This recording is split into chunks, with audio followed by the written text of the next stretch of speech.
On a eu le droit ce dimanche à un derby de Première Ligue, en tout cas un derby sur les dernières années. On va débriefer ce match dans cette vidéo. Salut à tous les gars, c'est Asdial. Aujourd'hui on se retrouve pour une nouvelle vidéo débrief de ce City-Liverpool, victoire 2-0 de Liverpool. Et ce match était très intéressant pour moi et je pense pour beaucoup de gens.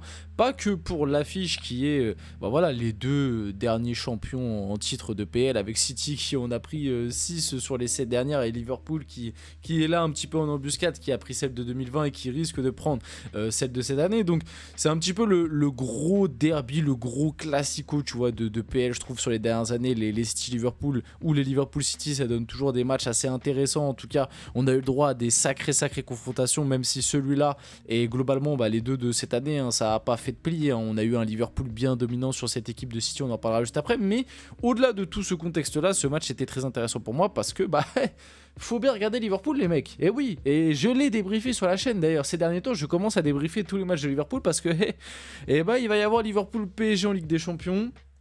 Autant vous dire que la hype est à son paroxysme, autant vous dire que j'attends ce match, en fait, j'attends juste de voir, parce que le PSG en ce moment, on en fait beaucoup. Non, justement, je trouve que c'est bien ce qu'on fait. On dit beaucoup de trucs positifs sur le PSG parce qu'il y a des trucs à dire. Maintenant, c'est vrai qu'on attend cette fameuse grosse confrontation, même si on n'enterrera pas tout ce qui a été fait sur la saison si jamais le PSG ne sort pas face à Liverpool, parce que ça y est, je commence déjà à en voir.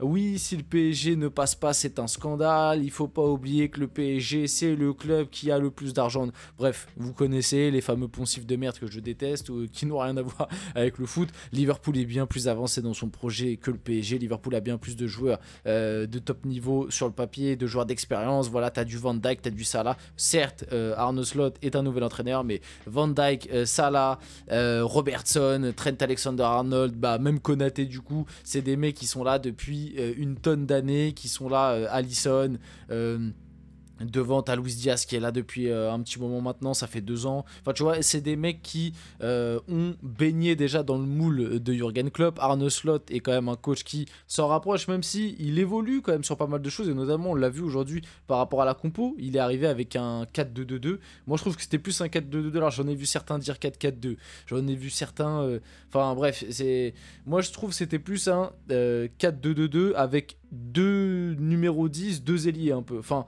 il y en a qui ont dit 4-2-3-1, bref, en fait c'est en fonction, parce que ça a bougé énormément devant, et ça aussi ça va être intéressant d'analyser pour le match face au PSG. J'ai beaucoup parlé dans cette intro, je m'en excuse. Avant que la vidéo commence, quand on est dans le vif du sujet du débrief, n'hésitez pas à liker, commenter, partager, vous abonner, ça fait toujours plaisir, ça aide pour le développement de la chaîne. Et nous on va pouvoir y aller dès maintenant. Donc victoire 2-0, but de Salah et de Szoboszlai sur une passe décisive de Mohamed Salah. En ce moment tout ce qui touche, ça se transforme en or, c'est assez impressionnant.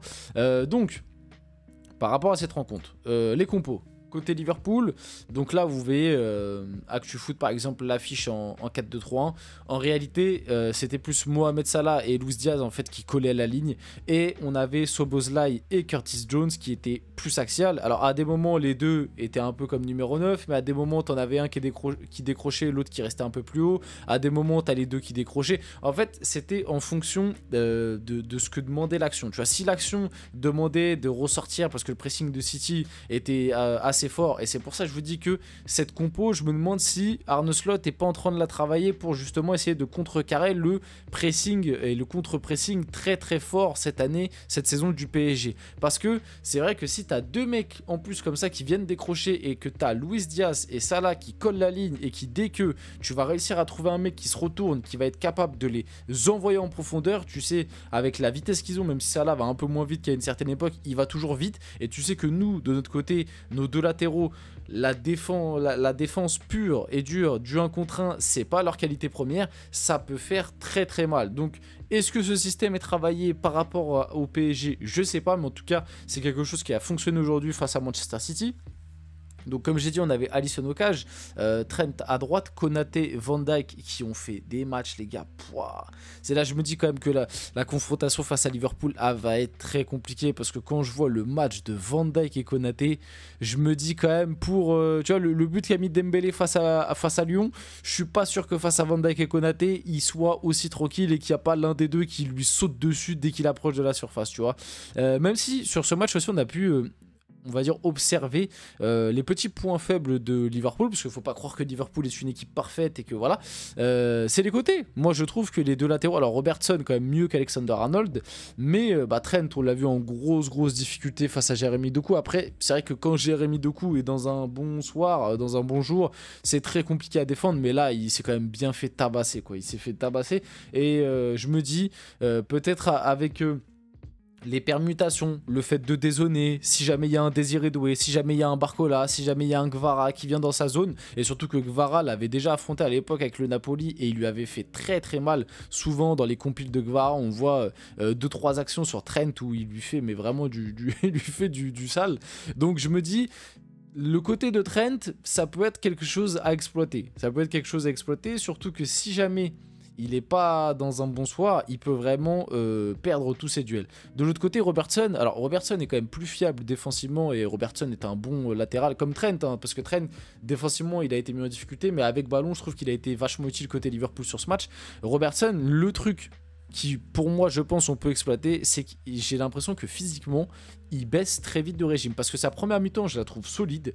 Mais alors, en deuxième mi-temps, je trouve que la langue a commencé à être tirée de plus en plus. Et au final, je pense que c'est pour ça qu'il sort. Parce que petit à petit, Savigno, il commençait à lui faire très mal. Enfin, très mal, j'abuse. Mais il commençait à faire les diffs et à lui faire mal. Et je me dis, pareil, si tu le tambours bien, si tu vois, tu lui fais mal, au bout d'un moment, je pense que ça peut craquer, tu vois, ça peut craquer, donc pourquoi pas. À voir, mais en tout cas, là, les centraux, c'est très solide. Le milieu de terrain, du coup, on avait McAllister, Gravenberch. Ils ont fait le taf. McAllister, gros volume de jeu énorme. Gravenberch qui est toujours là en mode tour de contrôle un petit peu. Ils ont fait le boulot. Rien à dire. Mohamed Salah, on en reparlera après, mais juste niveau ballon d'or, quoi. J'ai rien de plus à dire. Curtis Jones, du coup, Szoboszlai, qui ont été aussi intéressants. Szoboszlai, qui je pense, c'est peut-être. Après, j'ai pas regardé tous les matchs de Liverpool depuis le début de la saison, mais ces derniers temps, je les regarde pas mal et je pense que c'est l'un de ses meilleurs matchs. Voilà, donc Curtis Jones aussi intéressant, même si je pense que tu peux trouver mieux qu'un Curtis Jones, pardon, à voir pour peut-être un recrutement ou quoi. Et du coup, Luis Diaz qui était à gauche, qui pas son meilleur match avec ballon, mais pareil, lui sans ballon, et ça va être un poison quand on va les affronter avec le PSG, parce que lui, c'est vraiment, il lâche rien, quoi. Le mec, il cavale, et d'ailleurs, ça se voit, il est très acclamé par la fanbase de Liverpool, par les supporters de Liverpool qui avaient fait le déplacement. Côté City, bon, City, je vais pas me répéter, on en a énormément parlé ces derniers temps. C'est à la dérive. Alors Guardiola, il a tenté un truc, il est parti dans une sorte de 4-3-3 très offensif. Là, ça affiche 4-2-3, mais en vrai, je trouve que c'était plus un 4-3-3 avec du coup Ederson, Rico Lewis, Kusanov, Ake, Gvardiol, le pauvre qui s'est mangé en l'espace d'une semaine Mohamed Salah, Mbappé, Rodrigo, Vinicius, c'est très compliqué. Donc au milieu de terrain, on avait Nico Gonzalez qui était un petit peu du coup le 6, quoi, le milieu reculé, et t'avais Foden et De Bruyne tous les deux en numéro 8 avec Doku, Savigno sur les techs et Marmouche en pointe. Bon, c'était une compo osée. J'ai pas trouvé que City a foncièrement été nul. Mais c'est juste que la marche est trop élevée, quoi. La première mi-temps de City, en fait, je trouve que sur le début de match, ils sont bien. Ils se font trouer sur le corner. Bah, d'ailleurs, on peut direct y aller, hein. Ils se font trouer sur le corner. La belle combinaison jouée par Liverpool. Puis après, voilà, ça manque d'envie. Ça manque de... Enfin, pas d'envie. Je sais pas, même pas si c'est d'envie ou juste de... Ouais, je sais pas, l'équipe est morte, quoi. Je sais pas quoi dire autre de plus, quoi. On le voit sur ce match, c'est-à-dire que Doku, il fait le taf, mais il a pas fait non plus la diff qui te permet de trucs. Bon, Marmouche, il essaye, mais avec pas trop de réussite. De Bruyne, c'est très inquiétant. Gvardiol, encore mis en difficulté sans ballon. Avec ballon, ça va, mais sans ballon, c'est... Voilà, Foden, c'est pas assez. Savigno... Bon, il est capable de faire 2-3 différences avec ballon, 2-3 décalages, mais c'est tout. Voilà, ça manque de personnalité, je trouve. Ça manque d'un truc, ça manque d'une âme, je sais pas. Franchement, j'ai pas la solution pour moi. City, c'est juste complètement à la dérive, quoi. Et honnêtement, Liverpool, Ils ont fait le taf en première. Ils ont laissé beaucoup de ballons. Ça aussi, c'est un truc qui est intéressant pour le PSG. C'est que Liverpool ne sera pas une équipe qui va non plus vouloir absolument te confisquer la balle. On sait que le PSG aime bien avoir le ballon. Mais le truc aussi qui peut être inquiétant pour le PSG, c'est qu'en contre-attaque, ils peuvent te piquer et te faire très très mal. Du coup, Mohamed Salah, voilà, buteur et passeur décisif. Encore une fois, 9 buts sur les 8 derniers matchs. Il va arriver en feu. Le PSG va avoir comme objectif de priver Mohamed Salah de ballon d'or. Parce que clairement, hein, s'il va au bout, même, je pense, dernier carré de Ligue des Champions, il prend le BO vu les stats impressionnantes qu'il a, et puis ils vont sûrement prendre la PL.